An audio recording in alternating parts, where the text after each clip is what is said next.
Please be seated.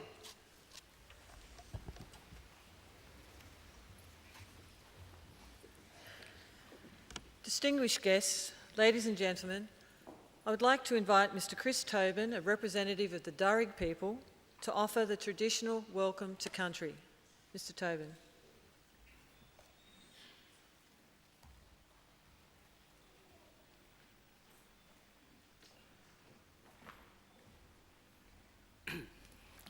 Thank you. Warami, and welcome to the lands of the Wallamedigal. I belong to one of the local Aboriginal families of the Darug people, the traditional custodians over this part of the country. I wish to thank the University for their acknowledgement of us and for the invitation to welcome you all here this afternoon. That acknowledgement is important for our people and much appreciated, particularly by our elders. Education is highly valued in Aboriginal culture as well. Knowledge meant survival, and our elders are traditionally accorded great respect for their accumulated wisdom and experience. My family descend from Yarramundi, a respected elder and cleverman of the Burrabrongal clan during the early years of colonisation. He saw that our survival in this new world could best be secured if we could learn more about it. As such, he enrolled his daughter, Maria, into the native institution, a school set up in 1815 by Governor Macquarie, offering formal education to Aboriginal children. She studied there for several years and used her newly acquired skills to lobby and ultimately secure some land for herself and her family out along the Richmond Road.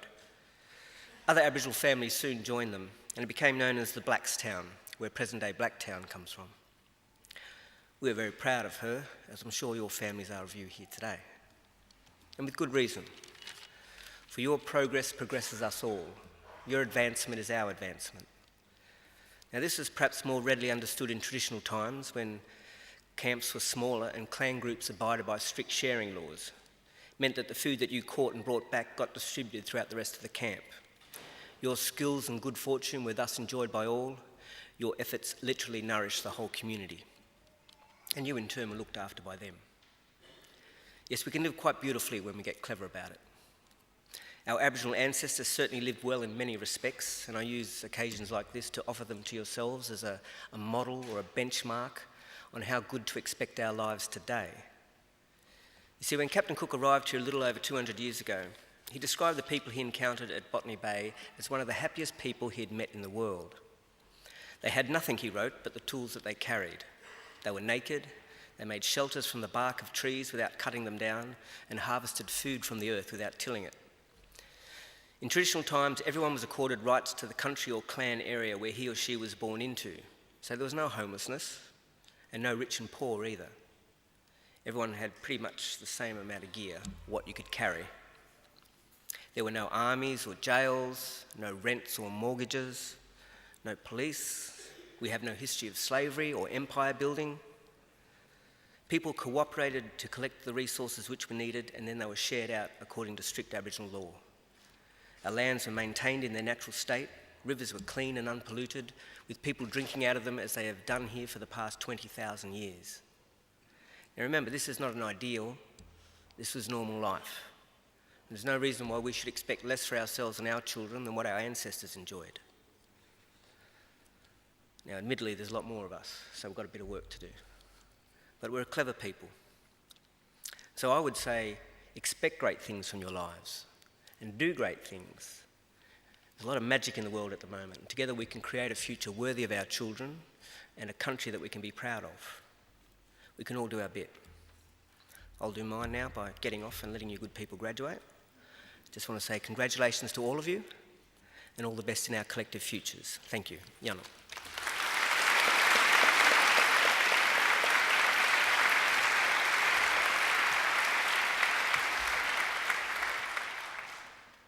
Ladies and gentlemen, I'm pleased to introduce the Chancellor of Macquarie University, the Honourable Michael Egan. Mr. Egan. Thank you, Chris Tobin, for your welcome to country. Well, graduands, ladies and gentlemen, boys and girls, and I'm also pleased to see this afternoon some tiny tots, including a few babes in arms, and they're most welcome too. Now, one thing is certain as night follows days, in the course of the next hour and a half, they're sure to make a noise, the babies are sure to start crying. Now we have a firm rule here: if a baby starts to make a noise, you are not, I repeat, you are not to take them outside. Please stay where you are, because none of us will be bothered by the noise of a child. We've all heard worse, I certainly have. I was a Member of Parliament for 25 years. So it won't bother me one little bit. And in any event, we discovered years ago that if a baby cries to a graduation ceremony, they're back within 25 years to take out a PhD. So it's a good sign. Well, it's my very great privilege as Chancellor of Macquarie University to preside at this very important ceremony today. First, let me welcome all of our graduands, of whom there are many this afternoon. I hope this will be a very happy and a very memorable occasion for all of you. And if you are to enjoy the occasion, you all have to relax. Now, some of you look relaxed, but some of you look apprehensive and nervous. Nothing can go wrong. You've actually all passed your exams already. Of course, this thing can fall off, but that's easily fixed. We put it back on.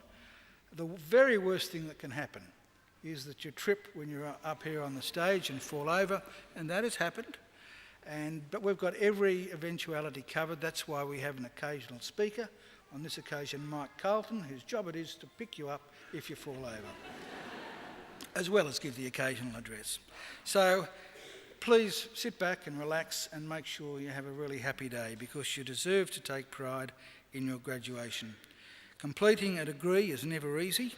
You need an intelligent and inquiring mind. You need determination and perseverance, and you need to make many sacrifices. So welcome and congratulations to each and every one of you. Today I would also like to welcome, and especially welcome, those of you who are sitting behind our graduands as their invited guests. Because if you think about it for a moment or two, you've all done very well too. The very fact that you're here, the fact that you've been invited by one of our graduands to share one of the great days of their lives, is proof positive that you've been very important in their lives and in the successes that we celebrate today.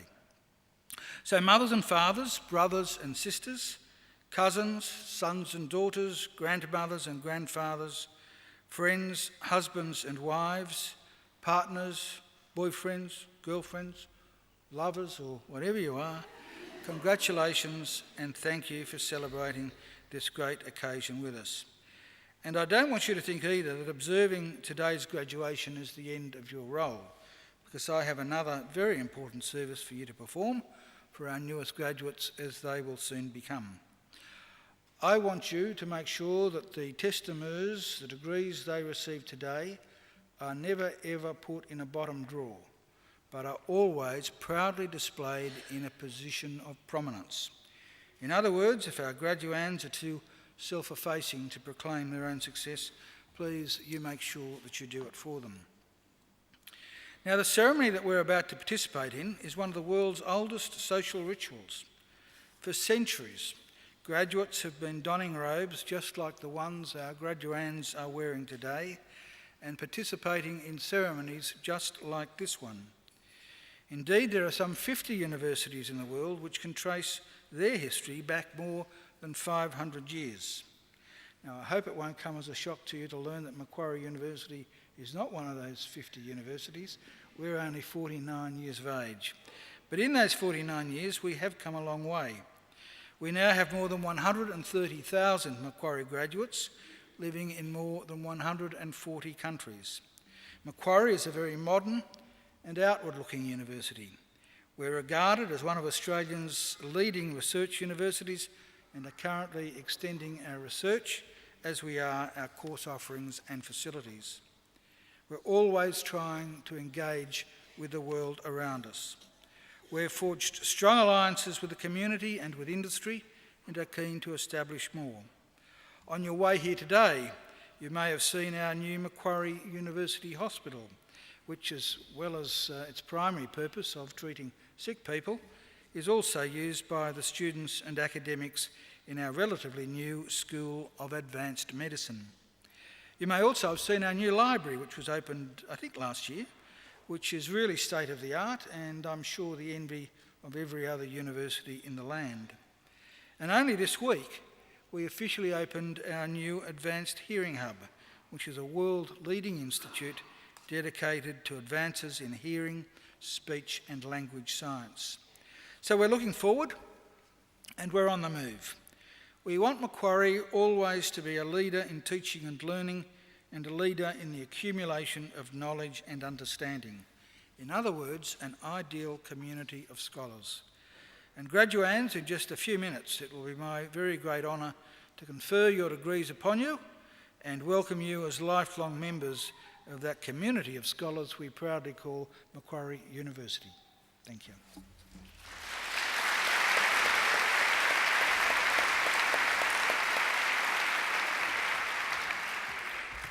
Chancellor, I call on Mr. Warren Marks, who is graduating today with a Doctor of Philosophy, to speak on behalf of the graduating group. Mr. Marks.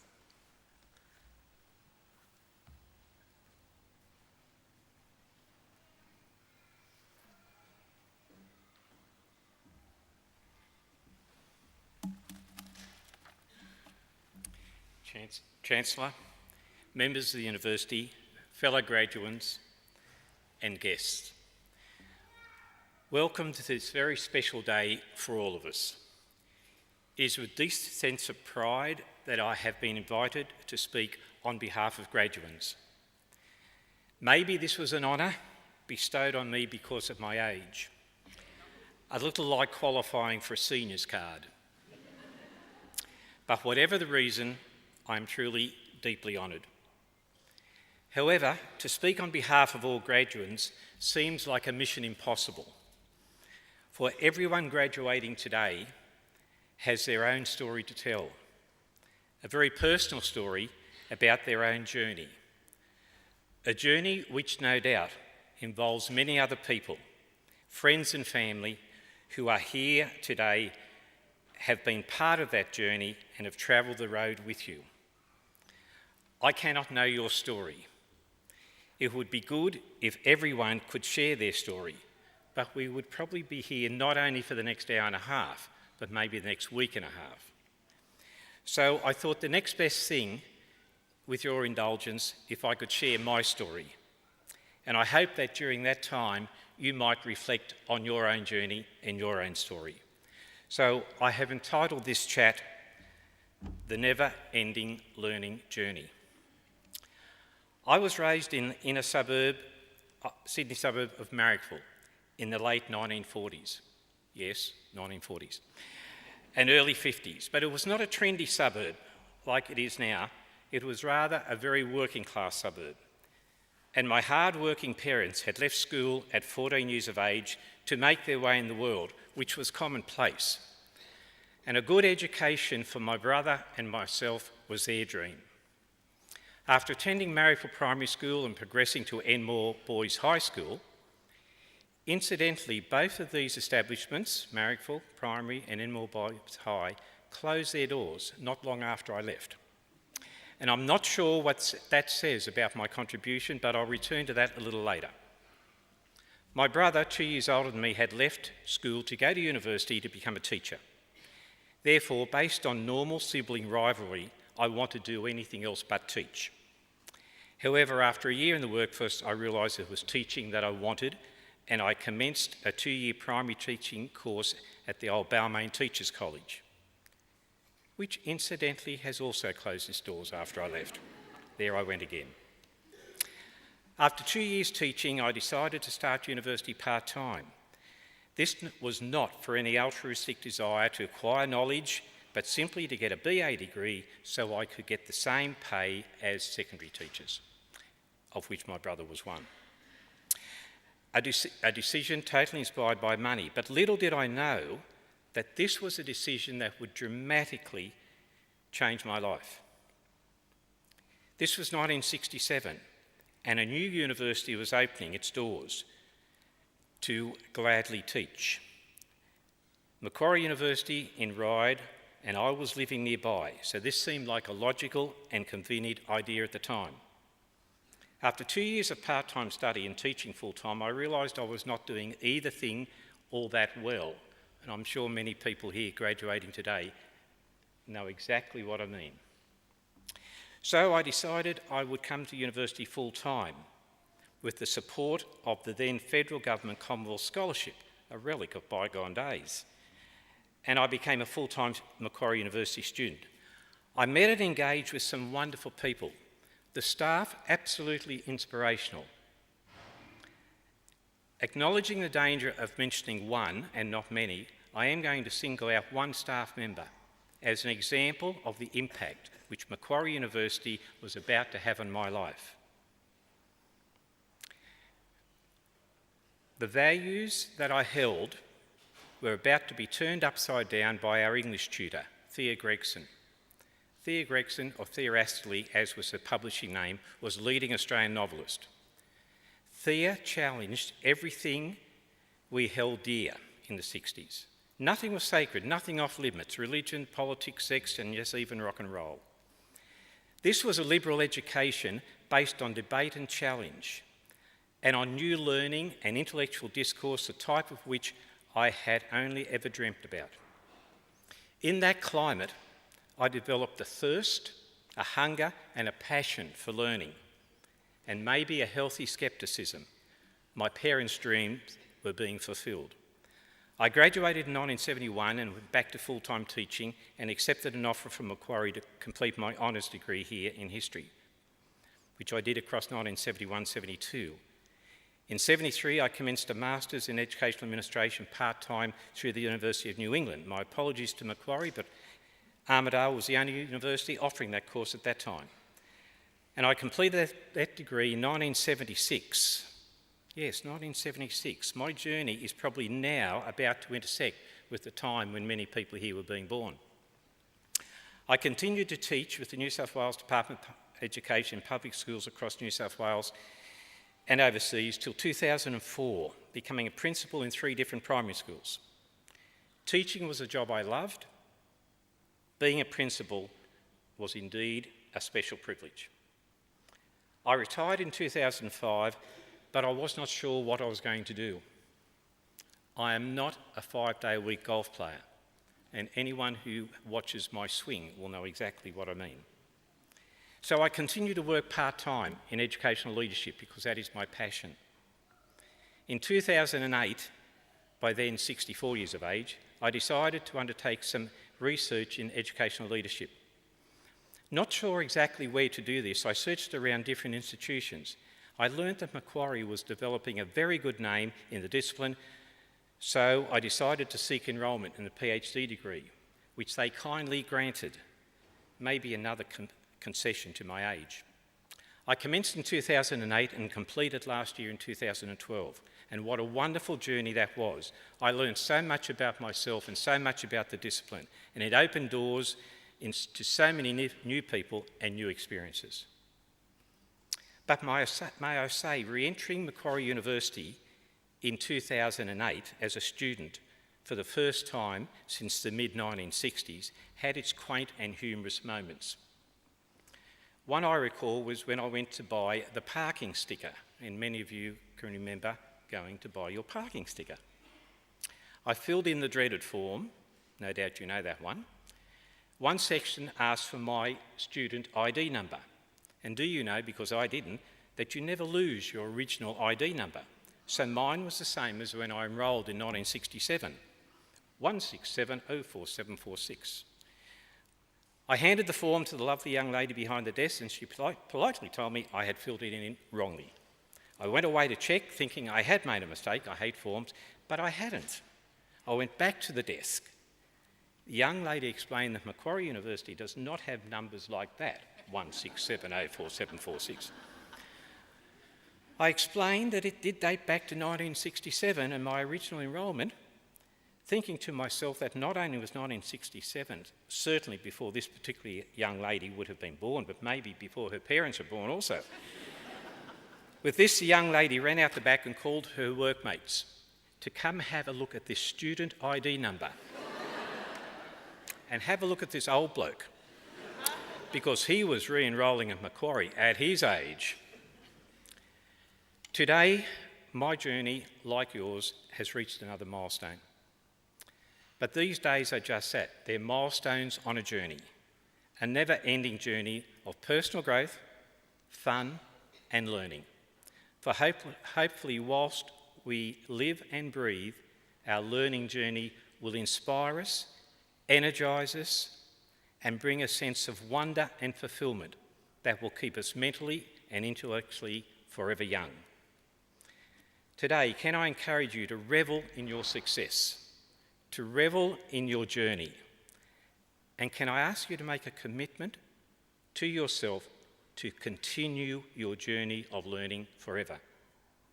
In closing, may I most sincerely thank Macquarie University for so brilliantly remaining true to the motto of "and gladly teach," at a time when there are so many pressures on universities to become mere vocational training organisations. And also in closing, may I sound a note of warning to Macquarie University. With my history of having institutions like my primary school, my high school and my teachers' college, all having closed down after I attended as a student, maybe Macquarie should rightfully be looking over its shoulder and feeling a little nervous. Good luck to you all at the opening of your careers, which I'm sure will be filled with great honour and great success because you are graduating from a great university. My sincere best wishes for your never-ending learning journey.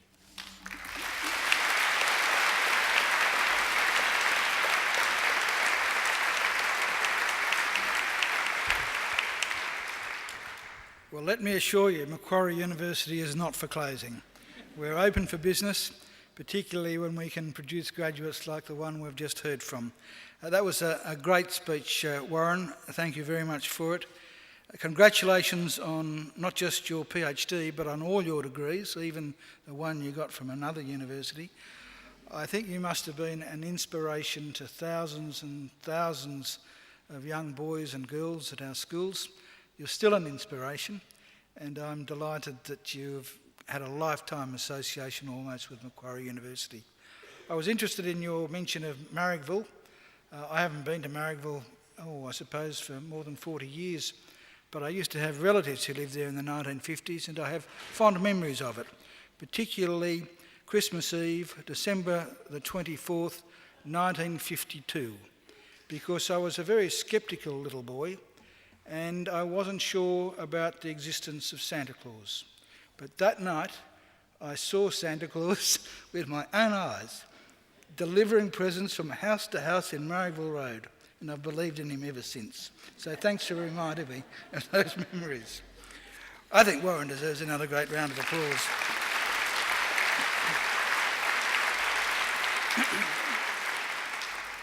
Well, we now come to the key part of the ceremony, the reason that we're all here, and that's the conferring of degrees. Now, I can tell you that as Chancellor, this is the part of the ceremony that makes me a little bit nervous, because I have been told that if I confer a degree on someone who is not entitled to receive it, there's nothing I can do to take it back. So I need to get an ironclad assurance from the registrar that none of you were ever late in submitting an assignment, none of you ever missed a class, and that you're otherwise all eligible to graduate. Registrar, can you give me that assurance?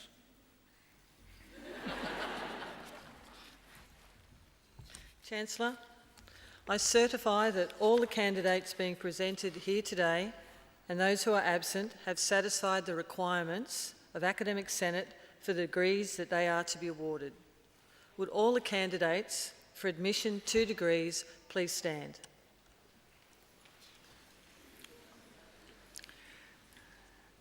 Graduands, in the name of the Council of Macquarie University and by my authority as Chancellor, I admit each of you present and those who are absent to the degrees for which you have qualified. Graduates, congratulations.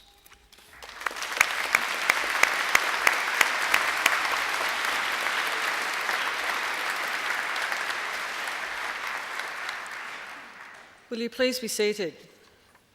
Chancellor, the graduates at this ceremony are from the Faculty of Human Science. The faculty teaches courses and conducts research about people, investigating the how and why. It is the home to a number of internationally recognised research centres, conducting groundbreaking research across disciplines in areas like cognitive science and early childhood education. Exciting opportunities exist for students and researchers alike. This faculty includes research and study areas in advanced medicine, education, linguistics, psychology, early childhood, cognitive science and health professions. Chancellor, I now call on Professor Janet Greeley, Executive Dean of the Faculty of Human Sciences, to present the graduates. Professor Greeley. Chancellor, I present to you the graduates from the Faculty of Human Sciences whom you have admitted to degrees. I present the graduate admitted to the degree of Doctor of Philosophy, Dr. Warren Frederick Marks, for a thesis entitled The Late Career and Transition to Retirement Phases for School Leaders in the 21st Century, the Aspirations, Expectations, Experiences and Reflections of Late Career and Recently Retired Principals in New South Wales from 2008 to 2012.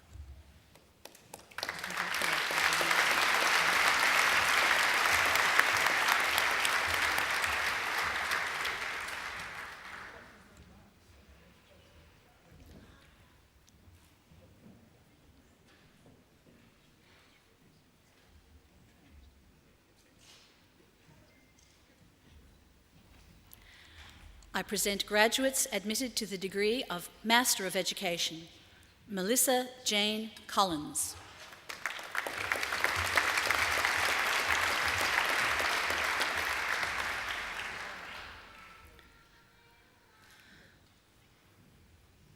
Kim Leanne Dixon.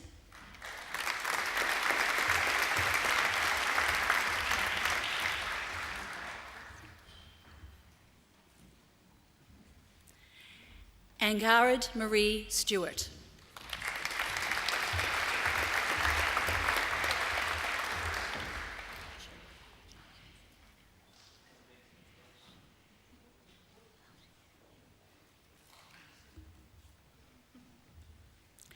I present graduates admitted to the degree of Master of Educational Leadership, School Education, Cheryl Bremner.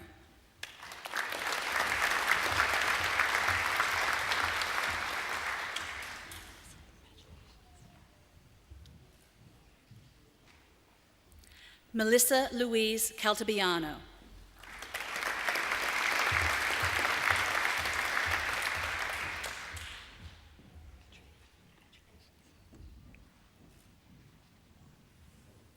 Katrina Louise Jeffrey.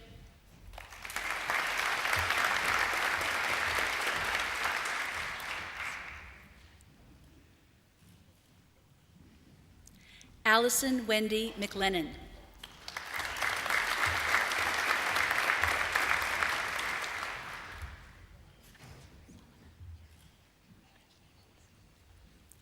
Maura Sue Solomon.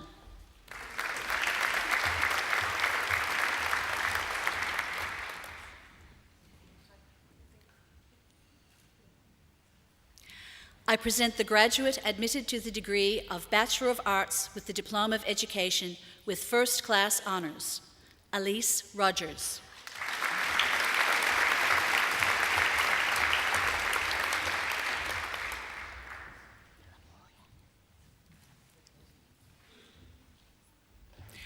I present graduates admitted to the degree of Bachelor of Arts with the Bachelor of Education, Primary, Amisha Bilamoria.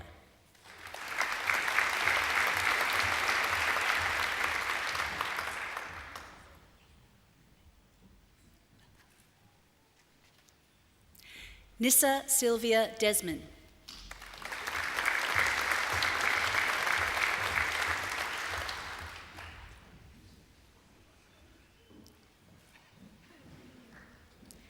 Natalie Ann Healy.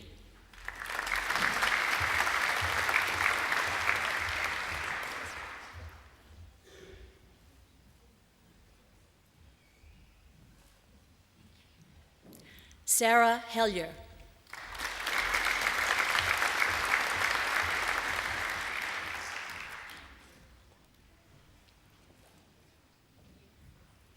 Alison Hipwell.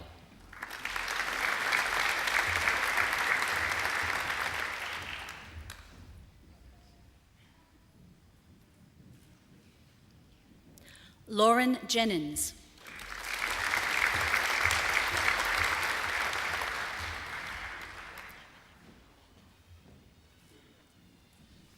William Hin Wing Lau.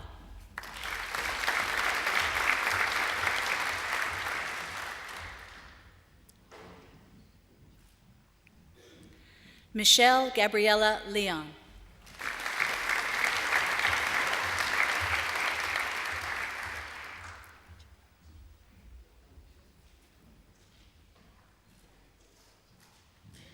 Rachel Claire Lowe.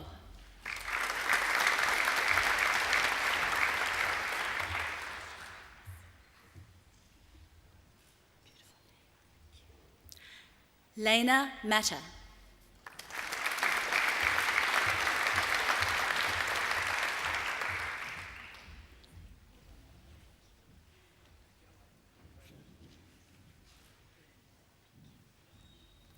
Jessica McLinney.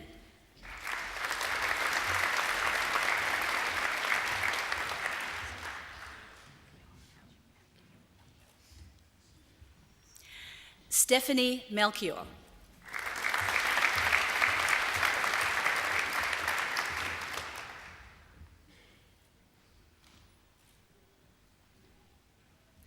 Caitlin Milaro.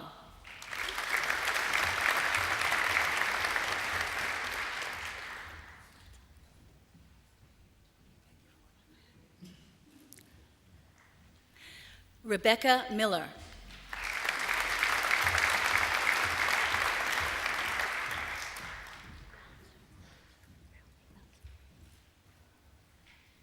Liam Mounser.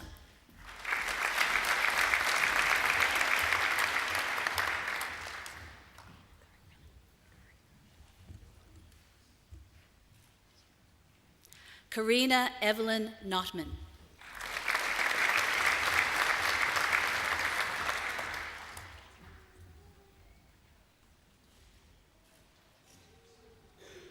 Catherine Nicole Sheridan.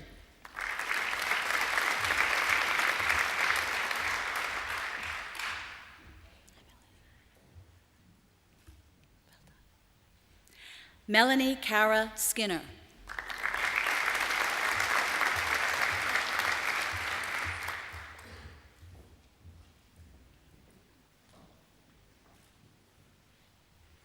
Belinda Carol Stevenson.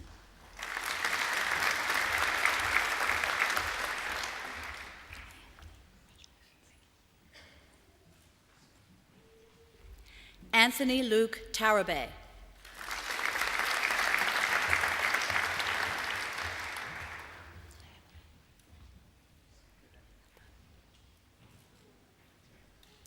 Emily Frances Thomas.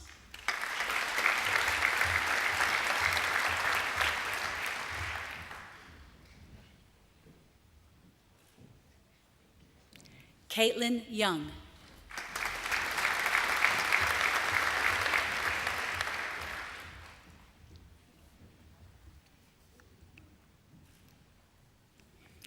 I present graduates admitted to the degree of Bachelor of Arts with the Diploma of Education. Jade Adamitz.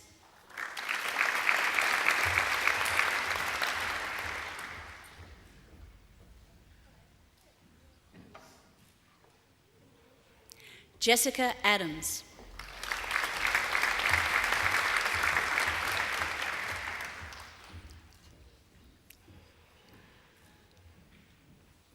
Rachel Danielle Allen.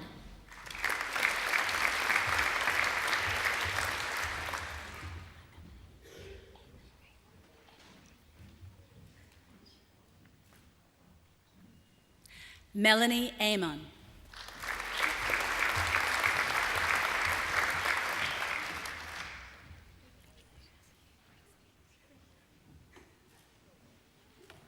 Jessica Rose Apty.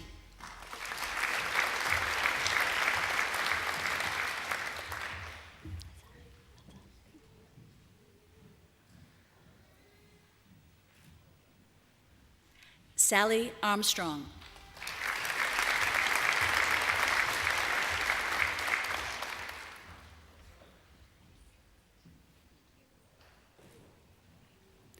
Ellen Rebecca Arnold.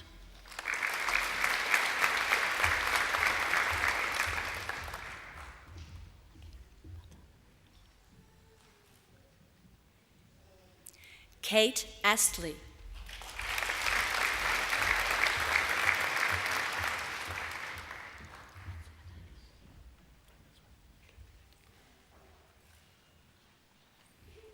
Konstantinos Atsamadakis.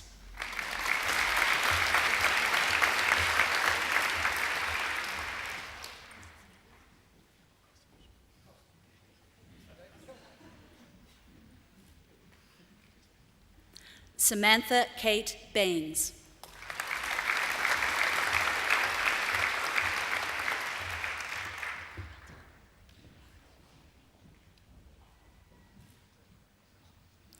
Amanda Barnacote.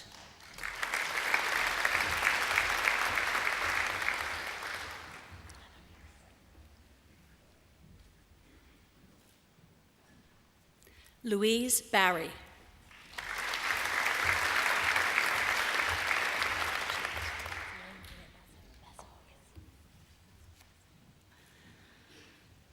Blaine Jeanette Basso.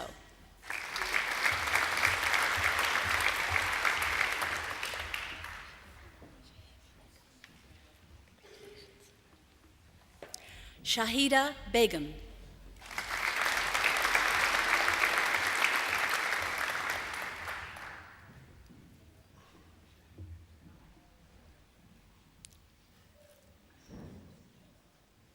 Andrew John Bennett.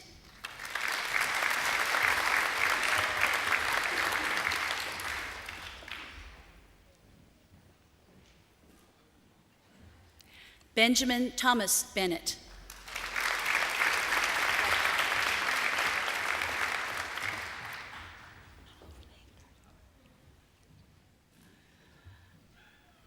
Courtney Lauren Bennett.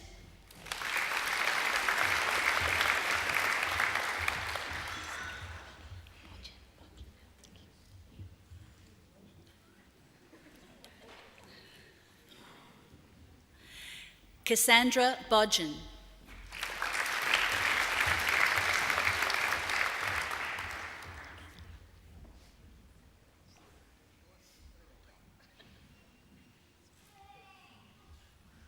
Kathleen Bowen.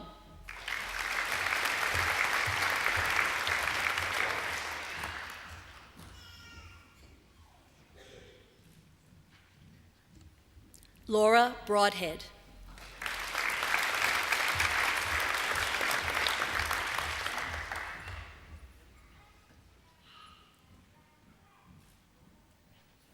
Tracy Patricia Bullen.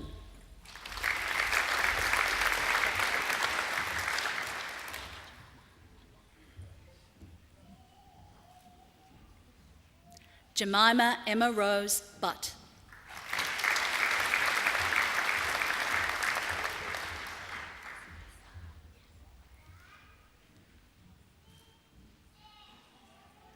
Amanda Kassar.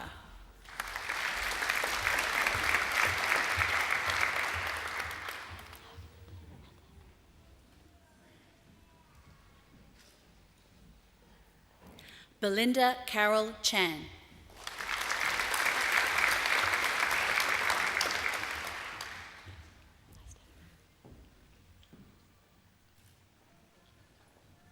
Stephanie Louise Chesser.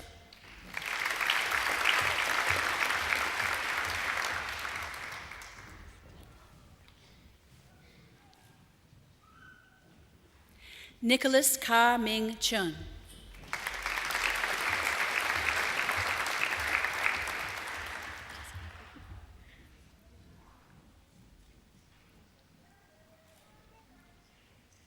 Jessica Childs.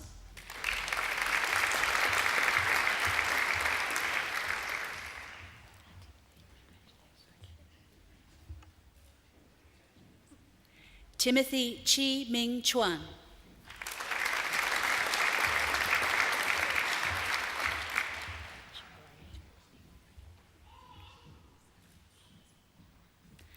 Simona Cipollone.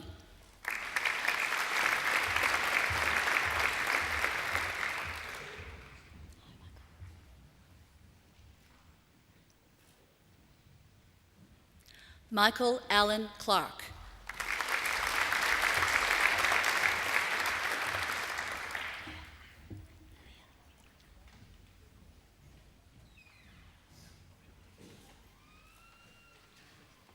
Leah Coles.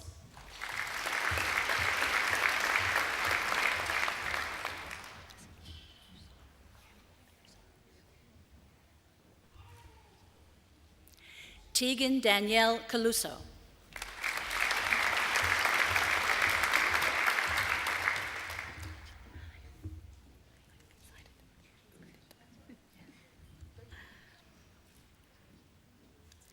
Jillian Catherine Cooper.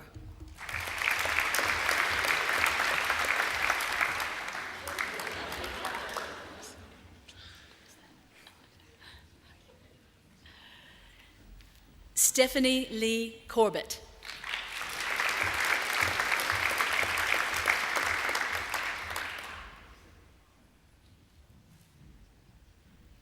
Patrick Richard Curtin.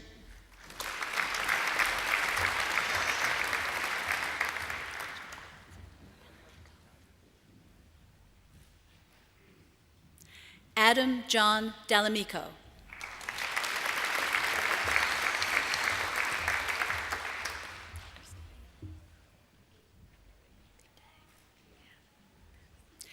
Christine Louise Druitt.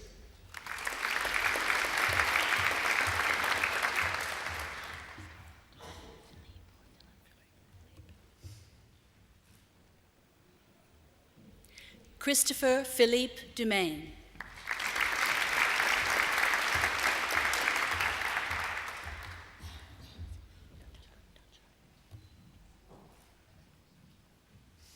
Amanda Jane Dunger.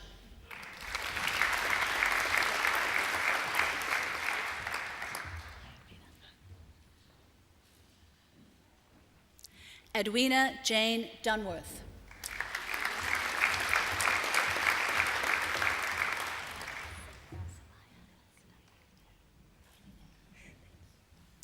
Sumaya El Kadomi.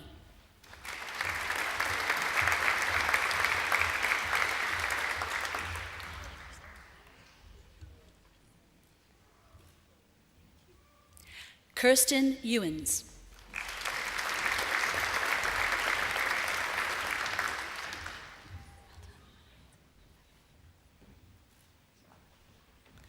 Rita Farah.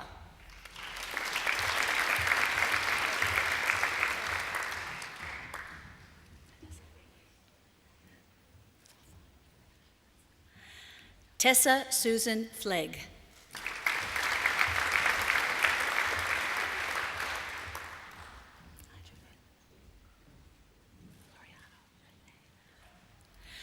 Julian Floriano.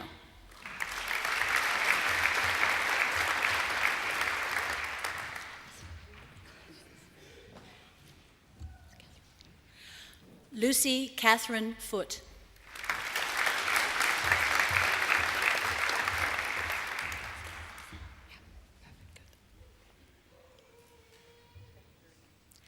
Catherine Elizabeth Frizzell.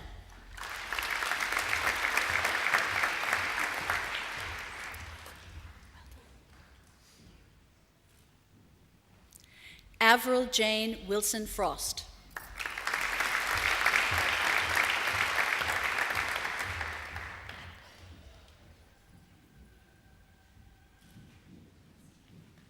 Nicole Gill.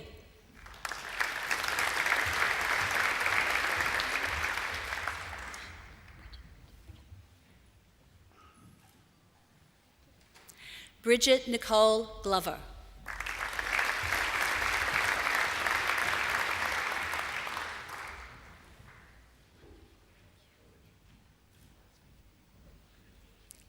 Emma Goff.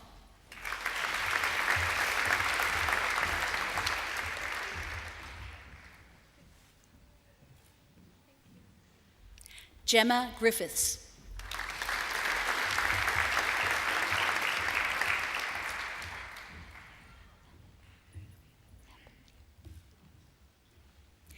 Kimberly Hamp.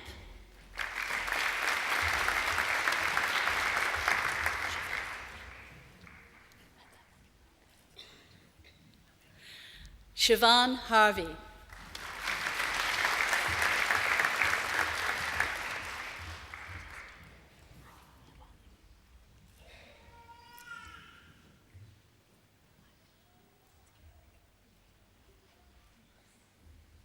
Jasmine Helwani.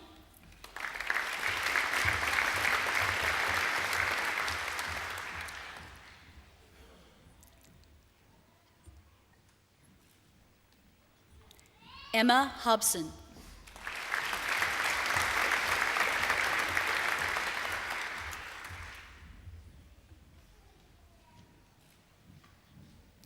Natalie Howard.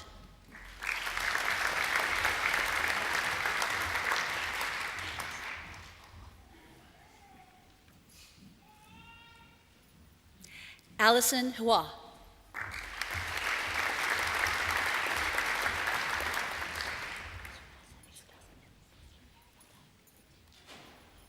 Tsukasa Ishida.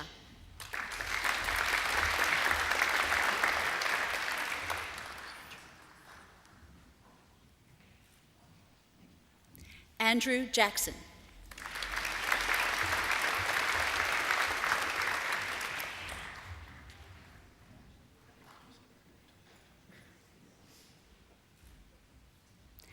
Amy Lee Jan.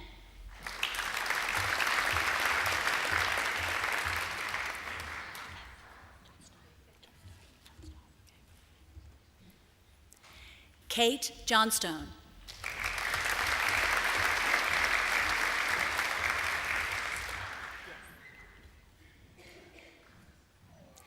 Alexis Josephson Swoboda.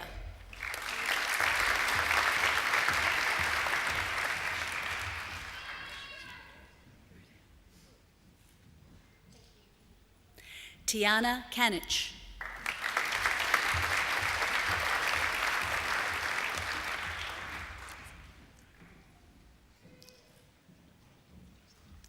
Samuel Mitchell Kirschler.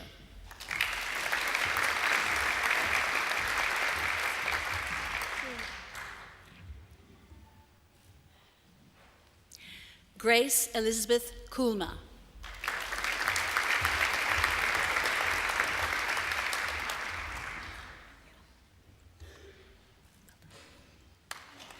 Melda Copperan.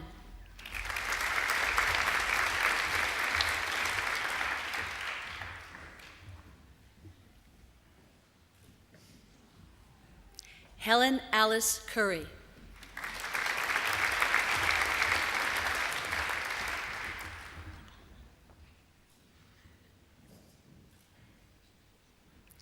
Juliana Lagana.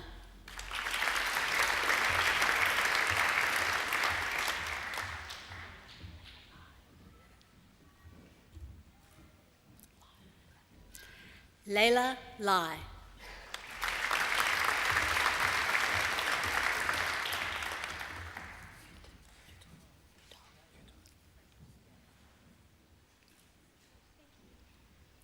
Yuto Lee.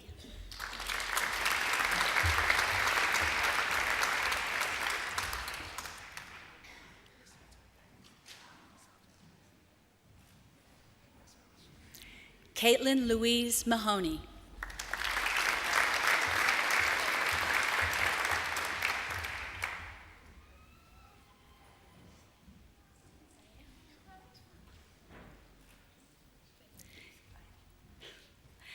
Emily Maitland.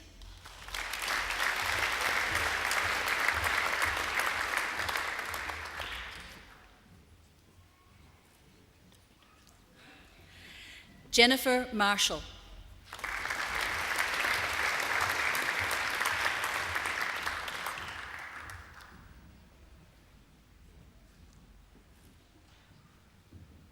Stephanie Marshall.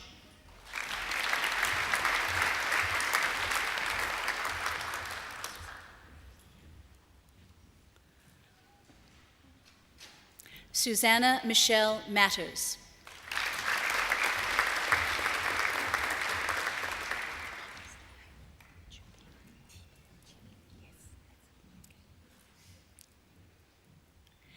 Christine Cheaping McDonald.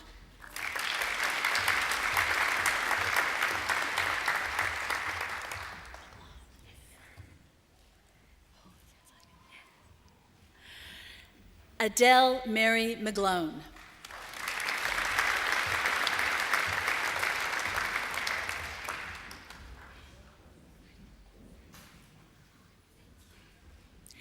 Emma Beth McLeod. Oh, sorry. My apologies. This is Isabella McIntosh.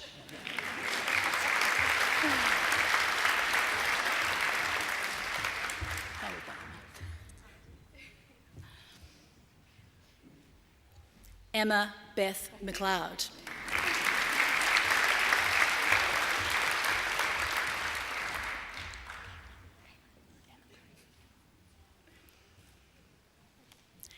Caitlin Rose Malloy.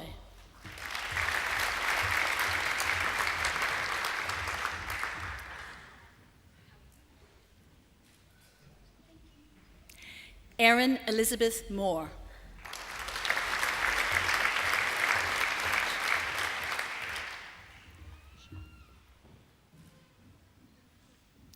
Alicia Morcillo.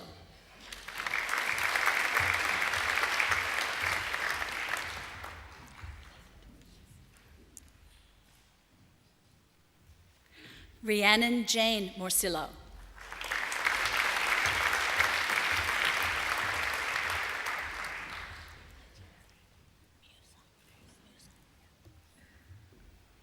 Genevieve Musung.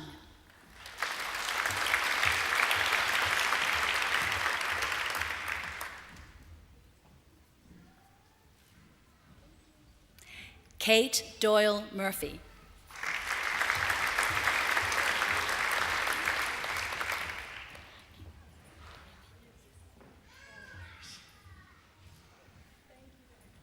Kim Nguyen.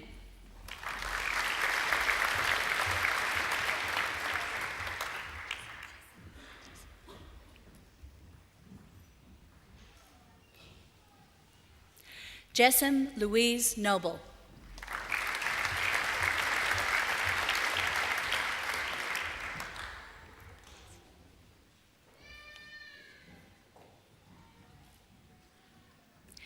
Prudence Jane Parker.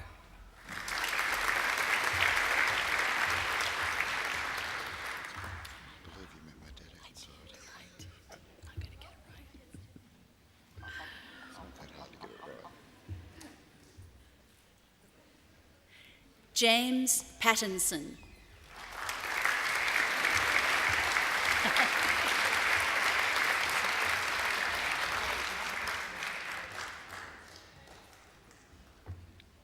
Abby Frances Pearson.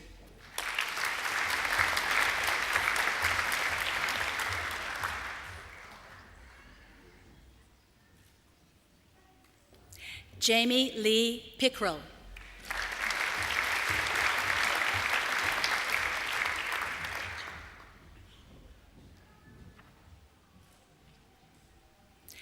Katja Louise Porter.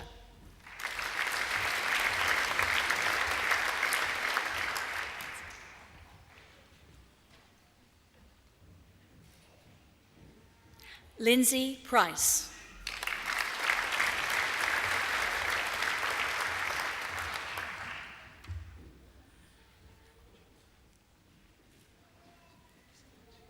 Cara J. Rimington.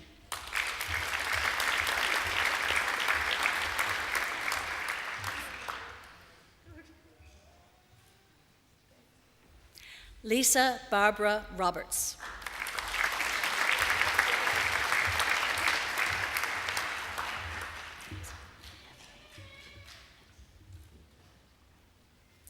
Danielle Nathaline Rodriguez.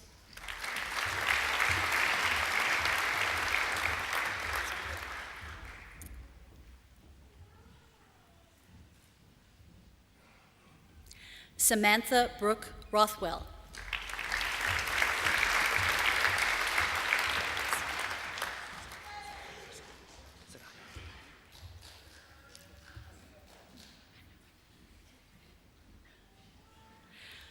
Gerard Prose Lewis Sadaya.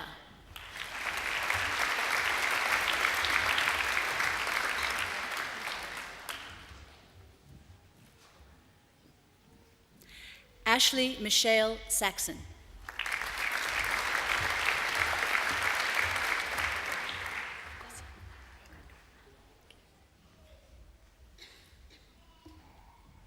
Vanessa Scott.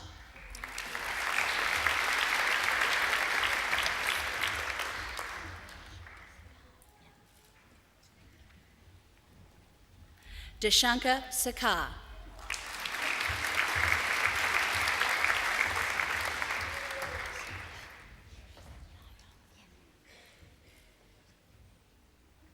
Sylvia Na-Young Shin.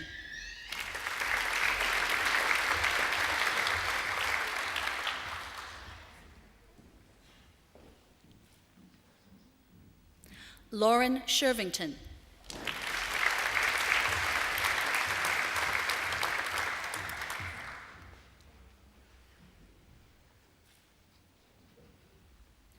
Ruth Lindley Simpson.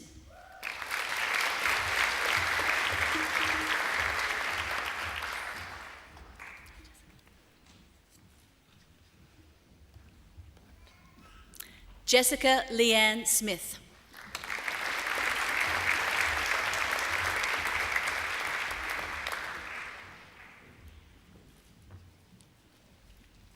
Laura Rebecca Smith.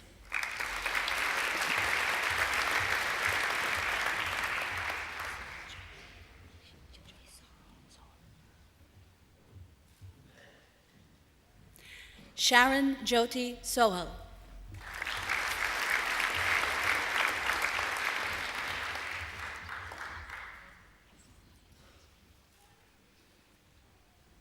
Aline Lucy Stepanian.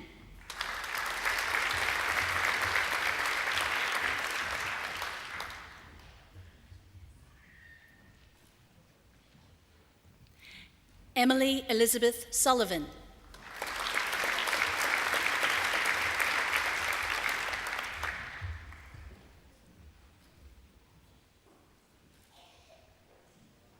Julia Robin Tate.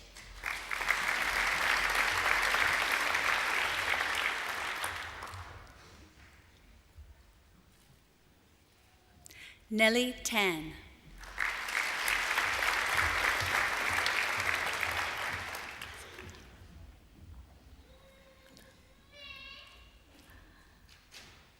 Samantha Louise Annette Taylor.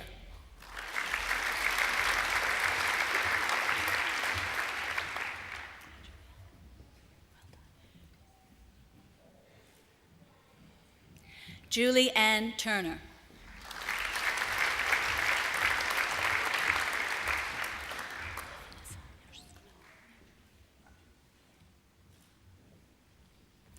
Vanessa Ursino.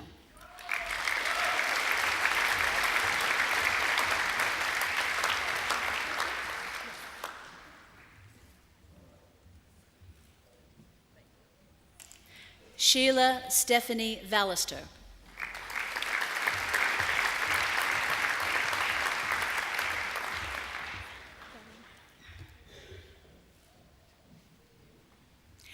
Gemma Velling.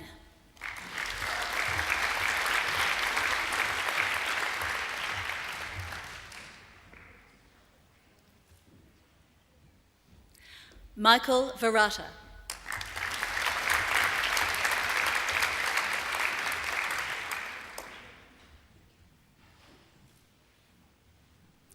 Dayan Rovek.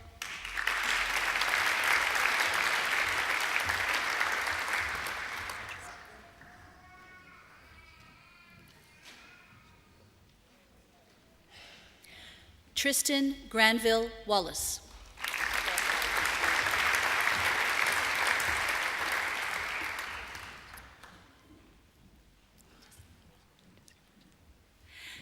Jessica Bridget Ware.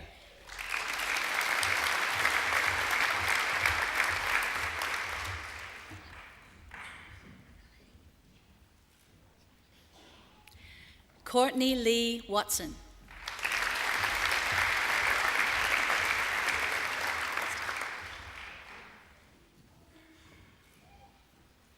Stephen James West.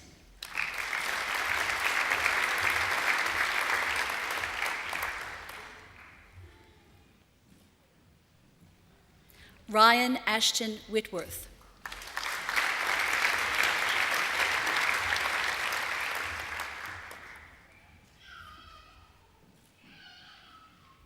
Kate Ellen Amanda Wicks.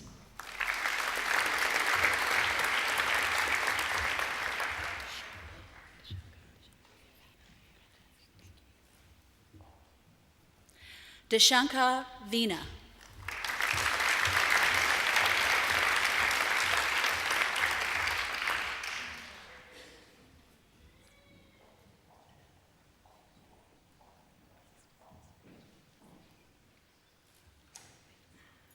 Daniel Trevor Williams.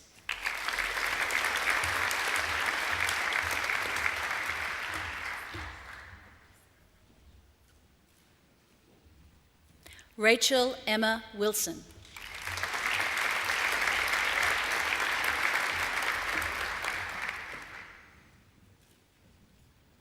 Rachel Christine Young.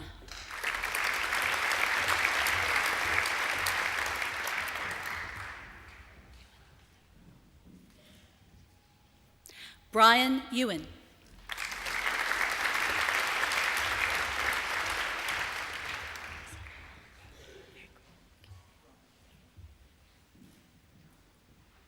Teresa Maureen Zalua.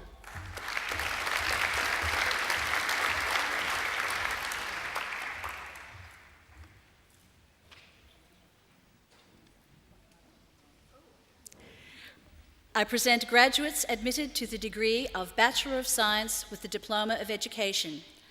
Alan James Blythe.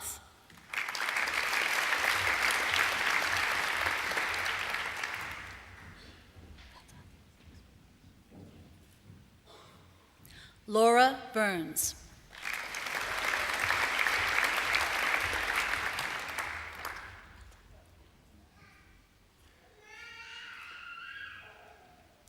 Dean Campbell Johnston.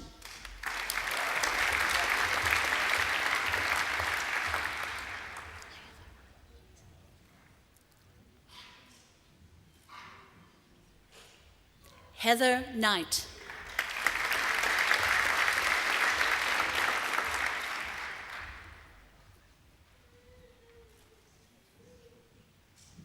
Jody Richards.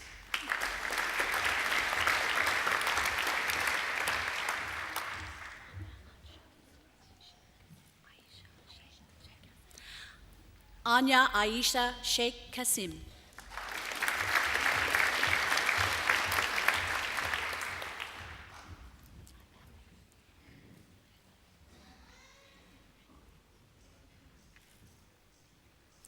Natalie Ann Steele.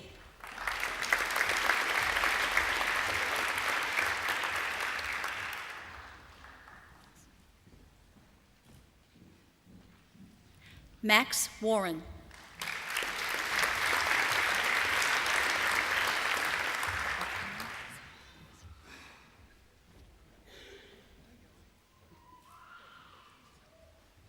I present graduates admitted to the degree of Bachelor of Arts. Garen Babkenian.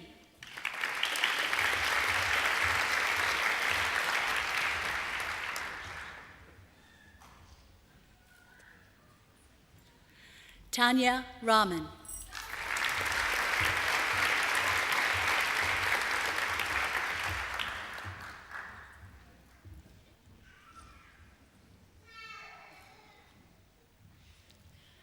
Brett Lloyd Strauss.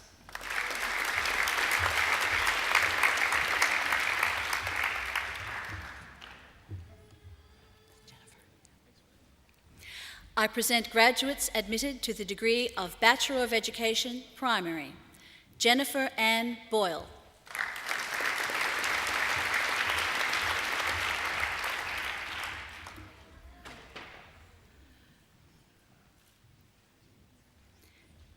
Emma Marie Davey.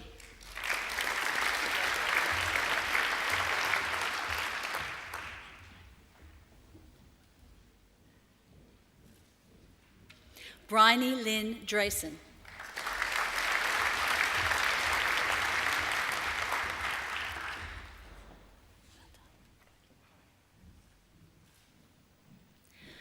Joanne Alana Elms.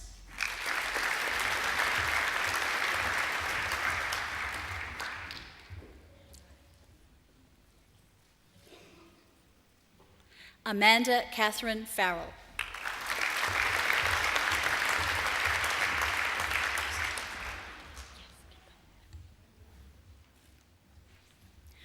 Susanna Julia Ginther.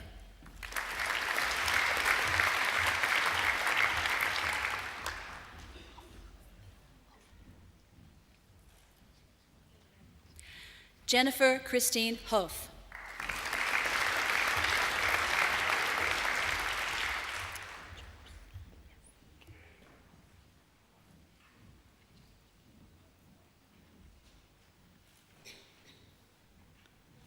Helen Ann Jaworski.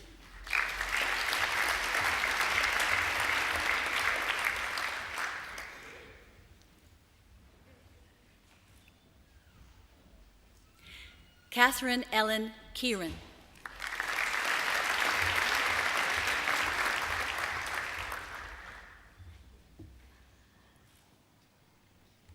Carrie Ann Kilburn.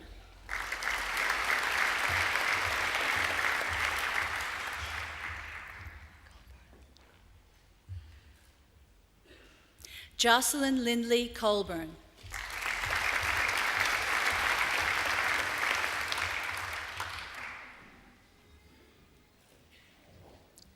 Danella Erin Mitchell.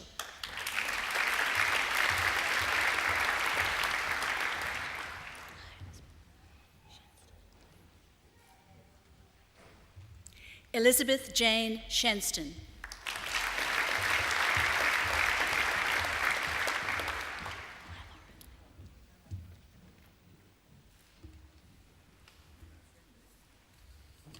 Lauren Kate Stretton.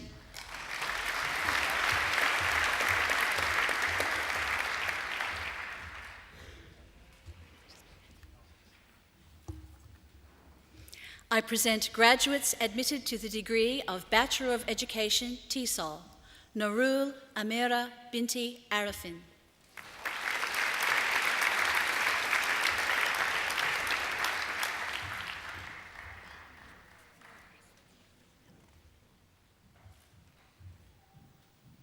Nurasrin Binti Baharudin.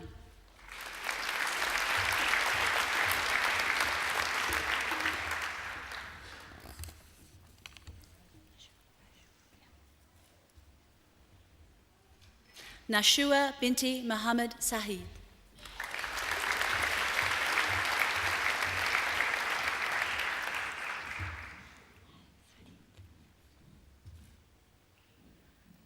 Siti Khalija Binti Ramli.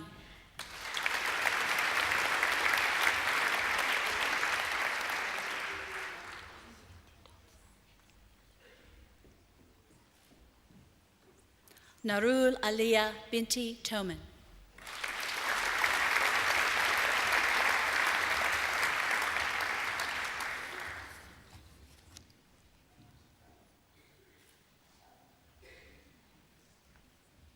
Chancellor, that completes this afternoon's presentation of the graduates and diplomates from the Faculty of Human Sciences.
Well, that wasn't too bad, was it?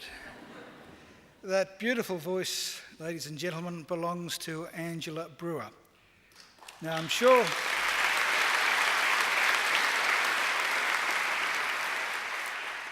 sure you'd like to hear Angela sing just a little bit more, would you? Hold your horses. It's all very simple. You enrol in another degree and come back, and she'll be singing at your next graduation, I promise you. I think she deserves another great round of applause.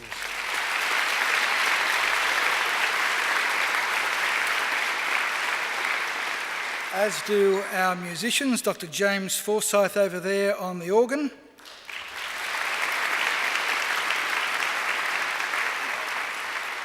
And our trumpeter, Melanie McLaughlin.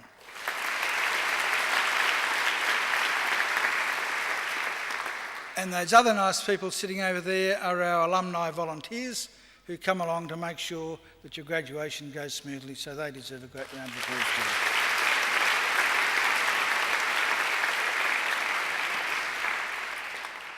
As part of this graduation ceremony, we honour a member of staff from the Faculty of Human Sciences who has made outstanding contributions to student learning at Macquarie University. I now call upon Professor Bruce Doughton, Vice-Chancellor of Macquarie University, to read the citation. Professor Doughton.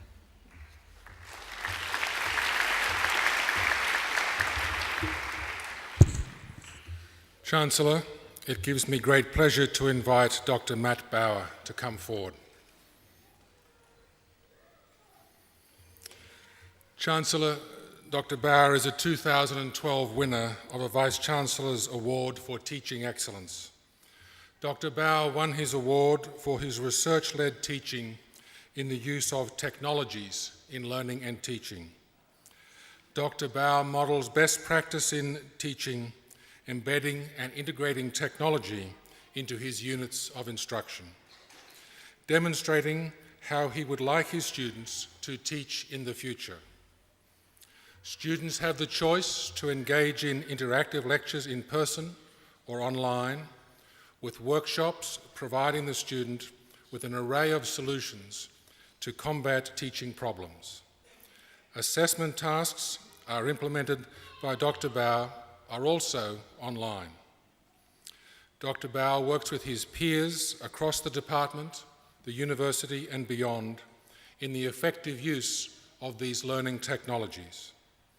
Students respond to his infectious enthusiasm, and Dr. Bauer consistently achieves outstanding teaching evaluation scores.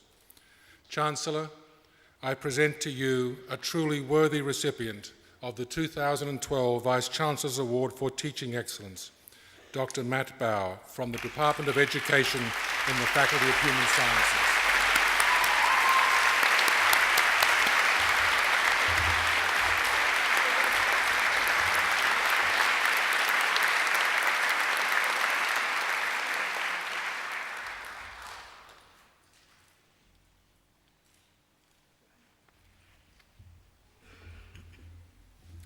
Well, graduates and ladies and gentlemen, it's now my pleasure to introduce our occasional speaker, Mr. Mike Carlton.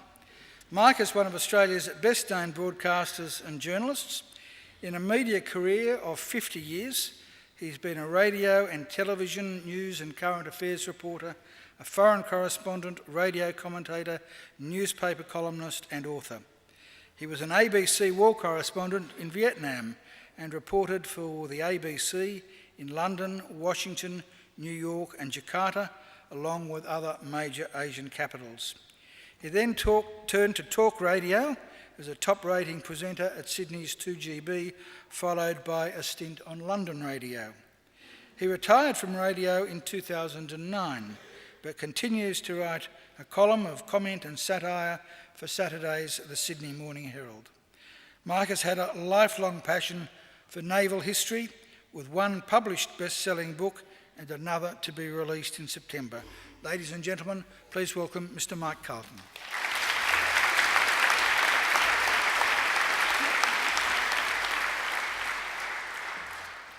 Chancellor, members of the faculty, staff, distinguished guests, most important, graduates. Good, isn't it? I think I am now probably the only person in this half of the room who has not got a degree, because I didn't go to uni. But you are graduates. You are now entitled forevermore to have BA or BSc or DipEd stuck on the end of your name. There it is, your life so far. With the ink still wet on your degree, you're now out in the big wide world to seek your fortune. This is both very exciting and I guess possibly a bit daunting. So today I want to put to you a radical, controversial, even revolutionary idea.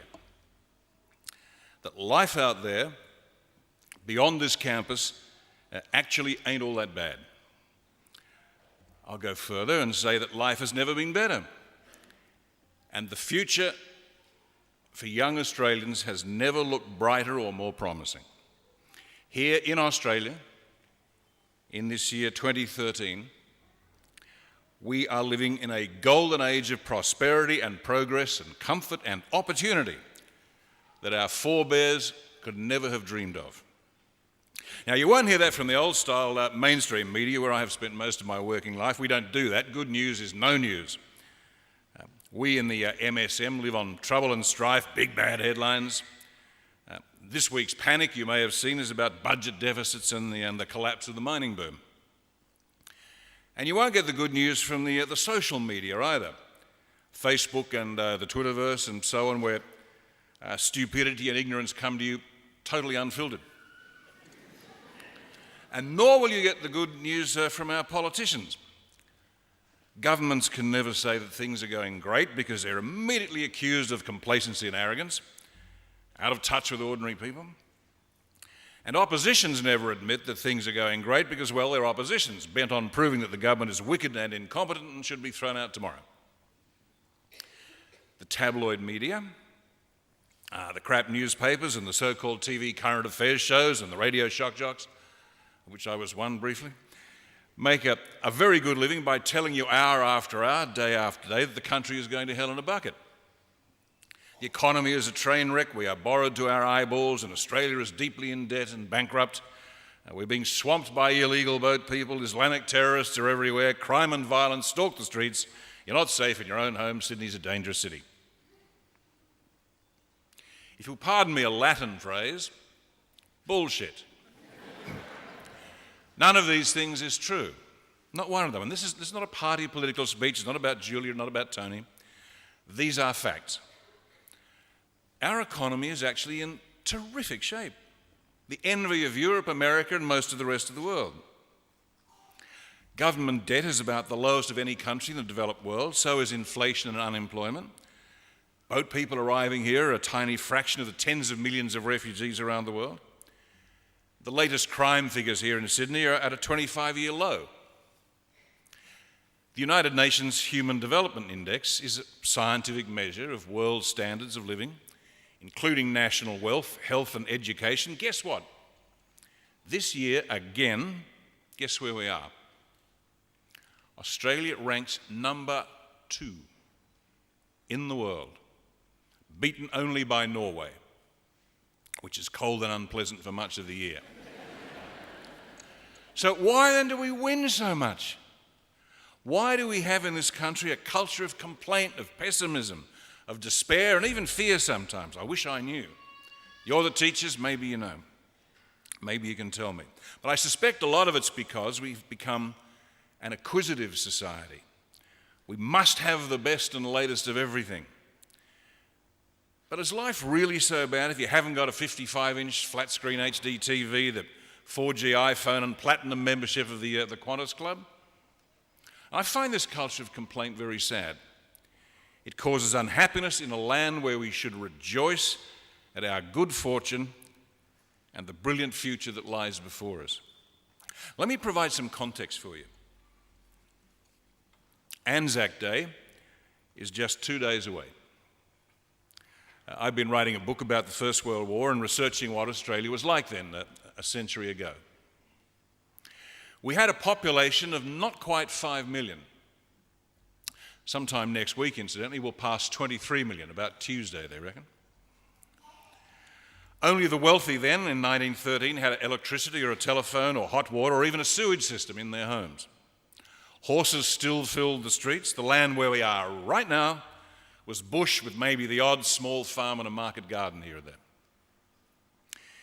In 1913, there was only one university in Sydney, that rotten old joint on Parramatta Road, a place for the elite few, perhaps 1,000 plus 2,000 students at best.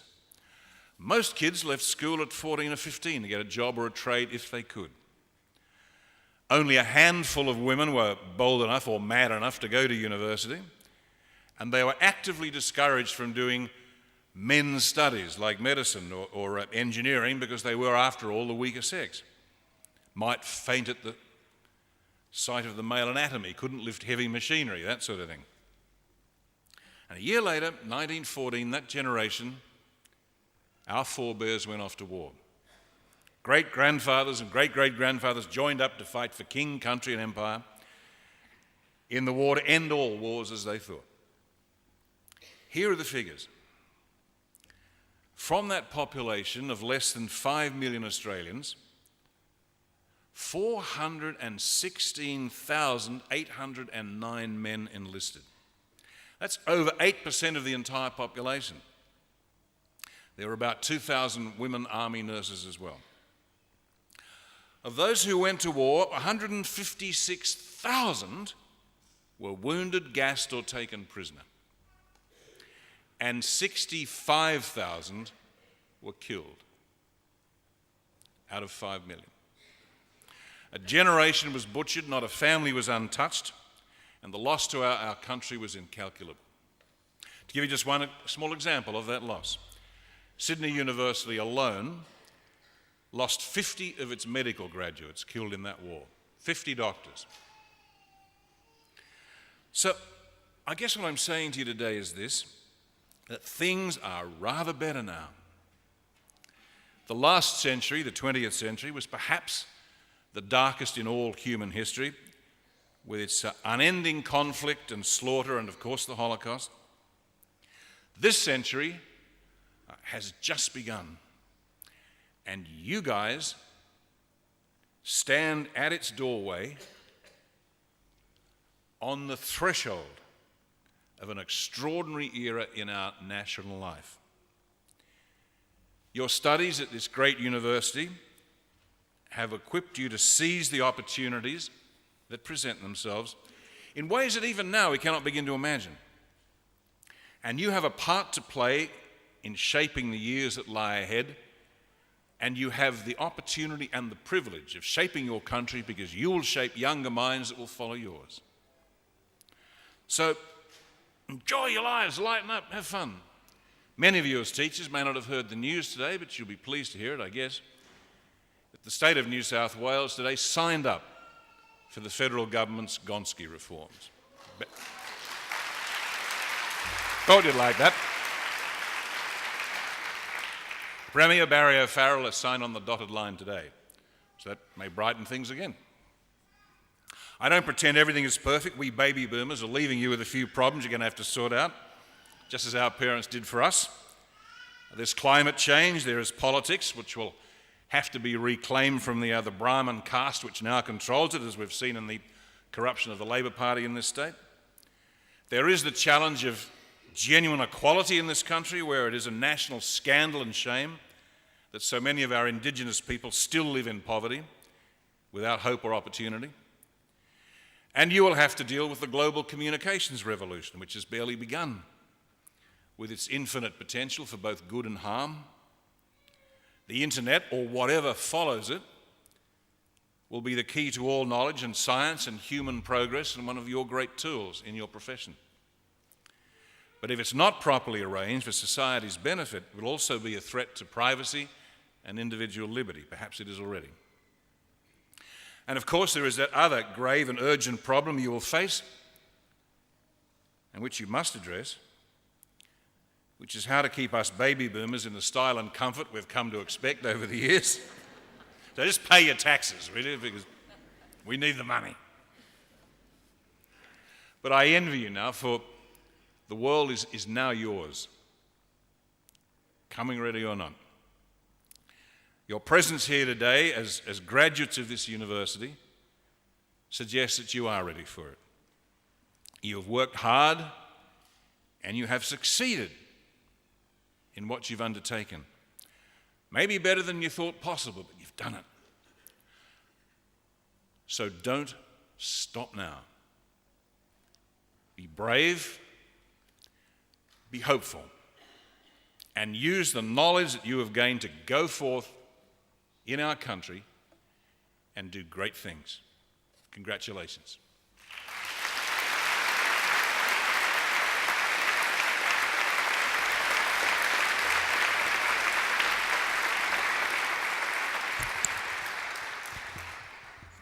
Well, as a clapped-out old treasurer of the state of New South Wales, someone who for 10 years had to try to balance the books and pay all the bills, I really approved of Mike's injunction to pay your taxes.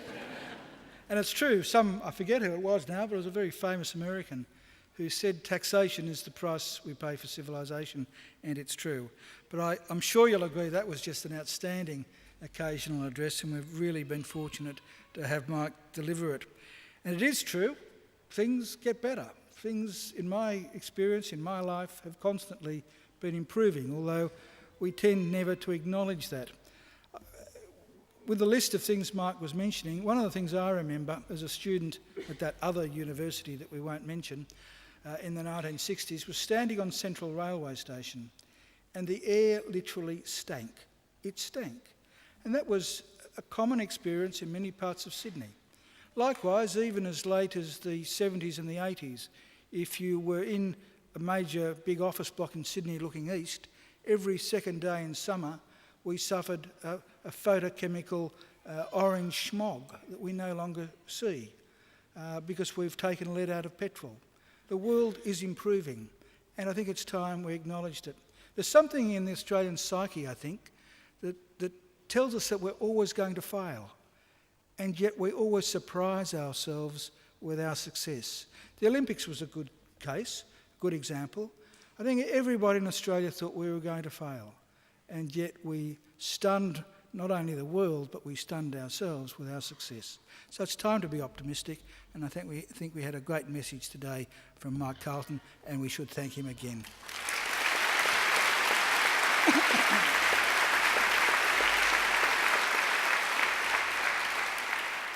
Well, graduates, this ceremony marks the end of one stage in your relationship with Macquarie University, but it's certainly not the end of your association with Macquarie.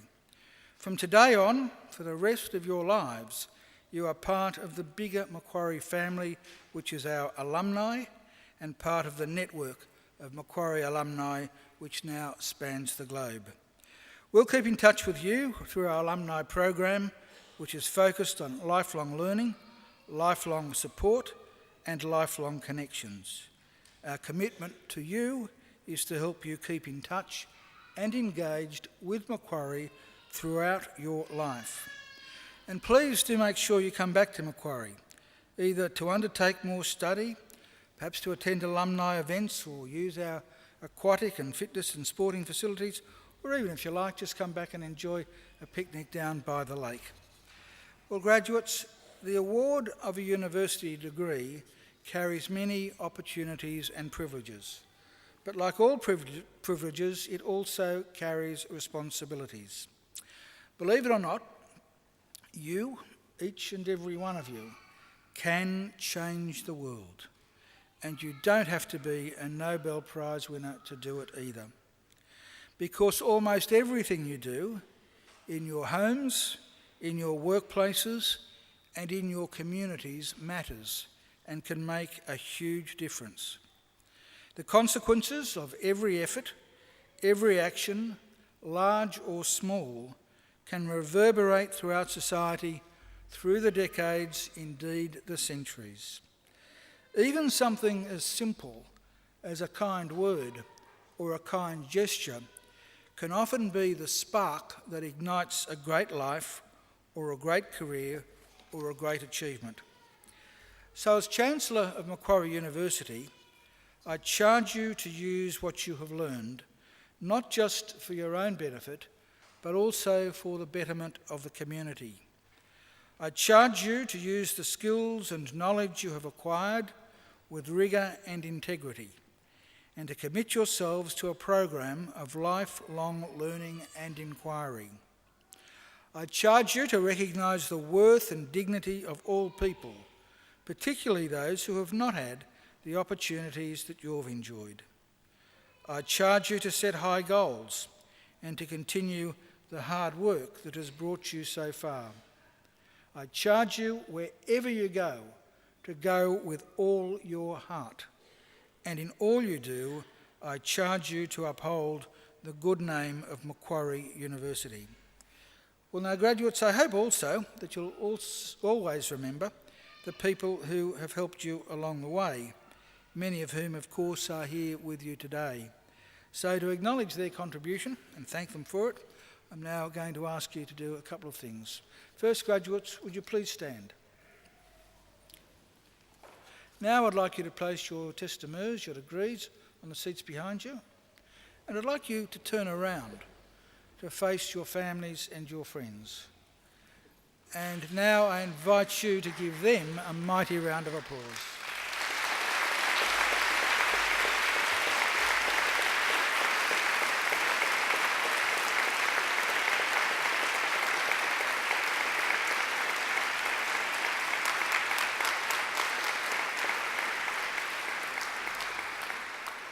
Now you can turn around, but don't sit down because we'll be leaving in just a moment. By the way, sitting up here on the dais are some people who have also helped you through your journey. The representatives of our academic staff, I think they deserve a great round of applause too.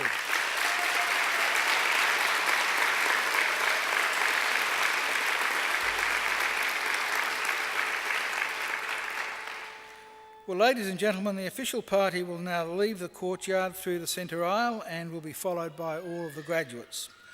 I would invite you all to now please stand and remain standing until the last of the graduates have processed out. And then I invite you all to join us at the University Court for some light refreshments where we've got some tea and coffee and champagne and some ice cream for the kids or people like me who just happen to like ice cream. And so I hope you will join us. Graduates, I wish you the very best for the future.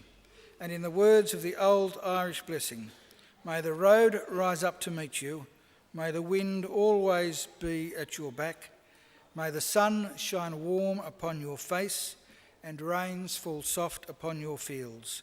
And until we meet again, may God hold you in the palm of his hand. Thank you.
Thank